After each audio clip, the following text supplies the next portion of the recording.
majina naitwa Emmanuel Julius Goliama, ni kiongozi wa mafundi simu kwa mkoa wa Dodoma. Na tatizo kama ambavyo umeona tumezungumza na afande RPC, tatizo la wizi wa simu kuendelea na kukua una mambo mengi, lakini jambo la kwanza kuna mafundi simu wenyewe ambao sio waadilifu. Kama ambavyo mnajua kila sehemu kuna weledi, kuna wajibu, mambo kama sasa. Kuna mafundi simu ambao sio waadilifu kweli wapo, na hao ndio ambao wanachangia wizi kuendelea kuwepo na simu ambazo zinaibiwa au TV kutokupatikana. Lakini pia kuna maaskari ambao sio waadilifu. Sasa hao naweza nikasema ndio changamoto kubwa zaidi, na ndio maana RPC akataka kuongea na sisi. Kwa nini nasema maaskari ambao sio waadilifu? Kuna baadhi ya maaskari ambao ufundi simu kwao umekuwa ni mtaji, kwa sababu ya sheria, baadhi ya sheria za cyber ambazo zinaweka makatazo au limiti kwenye kuflash simu. Hiyo ambayo tumekubaliana, ambayo kimsingi ameyataja afande RPC. Azimio la kwanza ni kwamba yeye kama kamanda wa polisi mkoa wa Dodoma atahakikisha askari wake wanakuwa waadilifu, wanatenda haki na wanafanya kazi kwa uadilifu, kwa weledi kabisa. Lakini azimio la pili ameweka mkazo kuhusiana na ushirikiano kati ya jeshi la polisi, TCRA na mafundi simu. Na azimio la tatu afande RPC ameweka mkazo kwamba sisi wote, mafundi simu, jeshi la polisi na TCRA, kila mmoja afanye kazi, kila mmoja atimize wajibu wake, afanye kazi sawa na wajibu wake ambao unamtaka afanye. Kuhusu swala mafunzo ambayo nimekutana nayo kwa kiongozi RPC, ametusaidia. Ni kweli tulikuwa tukifanya kazi na matapeli au na wezi wa simu, lakini kwa sasa hivi kwa mafunzo tuliopewa tutawatambua wale wezi wetu, na tumepewa mikakati kwa ajili ya kuwaregister. Na hata kama utakuwa umeiba simu, umeitumia au umeshatengenezewa pia iko inatumika, kwa mafunzo nilipo sasa hivi utakamatwa tu. Jitihada za kuvunja mtandao wa matukio ya uvunjaji na wizi wa mali ikiwemo simu na hizi TV, television pamoja na laptop. Sasa tukaona sisi jeshi la polisi lazima tuhusishe wadau mbalimbali kwamba ili tuweze kupata mafanikio makubwa, kwa maana ya kwamba baada ya kubaini tumemkamata mtuhumiwa mmoja akiwa na simu 24 pamoja na laptop 11 pamoja na watuhumiwa wengine watatu ambao wanajiita kama mawinga. Huyu mtuhumiwa alikuwa anaitwa Jonas Richard, miaka 29, Jonas Richard. Sasa tukasema huyu mtu haiwezekani akawa na simu 24 pamoja na laptop 11, sio fundi, sio nani, ameshinda kudhibitisha. Tukasema ipo haja sasa ya jeshi la polisi kuwahusisha wadau mbalimbali, ikiwemo mafundi wa simu au vifaa vya kielektroniki, simu pamoja na TV. Kwa hiyo ndio maana tumewaita. Lengo kubwa ni kushirikiana kwa pamoja katika kuzuia, kubaini na kutanzua uhalifu wa uvunjaji na wizi. Kwa hiyo tukasema tuwe na mkakati wa pamoja, tuje na maazimio ambayo yataweza kuhakikisha tunatokomeza mtandao huo. Tumeshaubaini, sasa lazima tuutokomeze kabisa usiwepo katika mkoa wetu wa Dodoma. Kwa hiyo ndio lengo kubwa katika kuzuia, kubaini na kutanzua uhalifu, hususani makosa ya wizi na uvunjaji na makosa mengine ambapo sasa tumekuja na maazimio. Sasa katika maazimio, mojawapo ya maazimio tumekubaliana kwamba jeshi la polisi maana mkoa wa Dodoma tuendelee kuhimiza askari wetu wafanye kazi kwa kuzingatia nidhamu, haki na weledi na uadilifu katika utendaji wetu wa kazi.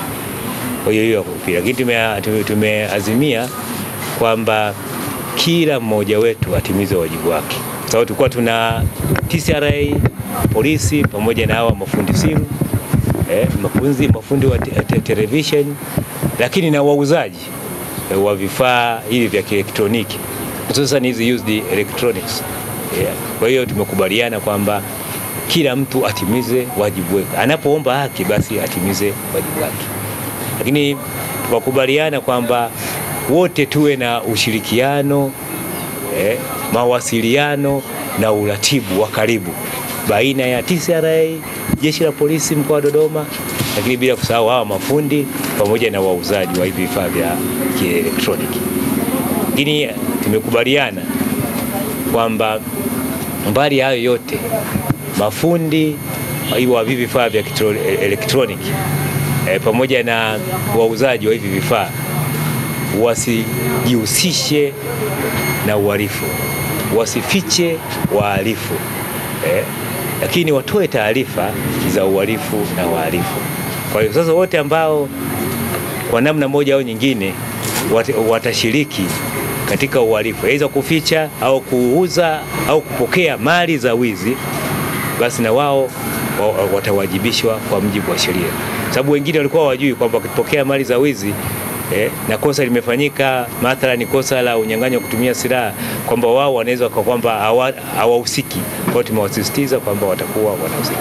Lakini mbali ya hayo, tumekuja na mfumo wa kielektroniki wa kufuatilia hivi vifaa vya kielektroniki vinapotengenezwa, vinapouzwa, kwamba waweke kumbukumbu zao kielektroniki ili iweze kusaidia jeshi la polisi kujua ni vifaa gani, simu gani zimeuzwa, simu aina ya simu, lakini namba ya NIDA. Kwa hiyo itasaidia kwamba tutakapopata taarifa, kwa sababu atakaye kuwa na huo mfumo ni jeshi la polisi. Kwa hiyo tutakuwa tunajua kwamba simu fulani imeuzwa, namba ya usajili wa hiyo simu iko. Kwa hiyo itakuwa ni rahisi kufuatilia na kuweza kuwakamata wahalifu ambao wamefanya uhalifu, aidha ameiba simu au uhalifu mwingine ambao umeweza kutokea katika eneo husika.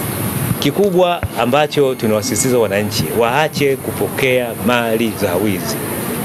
Kupokea mali za wizi, na mara nyingi zinaweza kufahamika kwa sababu mali hizo nakuta zinauzwa kwa bei rahisi, bei ya chini kabisa. Na huyo mtu anayeuzwa, kumwangalia hali yake, kwa kweli hali yake hairidhishi na kitu ambacho anachokuletea. Kwa mfano kitu cha thamani ya shilingi milioni 3, mtu anamuuzia mtu shilingi 50,000. Sasa mtu lazima ajiulize. Ndio maana ule mfumo ambao tumeutengeneza wa kielektroniki utasaidia kubaini kwamba nani alimuuzia, NIDA yake ni ipi, kwa hiyo inaweza kufuatilia. Kwa hiyo kupokea mali ya wizi ni hatari, kwa sababu inawezekana mtu asiangalie mali tu, lakini aangalie hiyo mali imepatikana vipi. Wakati mwingine mali hiyo imepatikana kwa makosa ya kuvunja na kuiba, lakini hata mauaji na unyang'anyi wa kutumia silaha. Sasa mtu anapokamatwa na ile mali, inaweza kuwa ni simu au ni hizi television, akaiba akakutwa nayo, ukakuta anaingia kwenye hatia au anaingia kwenye tuhuma kubwa za mauaji au unyang'anyi wa kutumia silaha kwa sababu ya kupokea zile mali za wizi. Sasa hiyo ni muhimu sana wananchi wakachukua tahadhari, wasichukue mali za wizi au zidhaniwazo kuwa ni za wizi. Wajiridhishe kwanza kabla ya kuna viongozi wapo, kuna polisi kata wapo, wakaguzi wa kata wapo, kuanzia ngazi za chini. Lakini tumeacha namba zetu za simu, wajiridhishe, wasiharakishe tu kuchukua kununua zile mali. Vinginevyo sasa, kama wanaona ni rahisi kuchukua mali za wizi, wanaona ni wepesi, lakini gharama itakayokuja kuwapata, gharama ambayo watakumbana nayo, aidha ya kushtakiwa na kununua kile kitu cha bei, sasa watapima. Sasa ni swala la kuchagua, kupima uhalifu kama unalipa au ulipi. Sasa haya ni masuala yao ya kuchagua.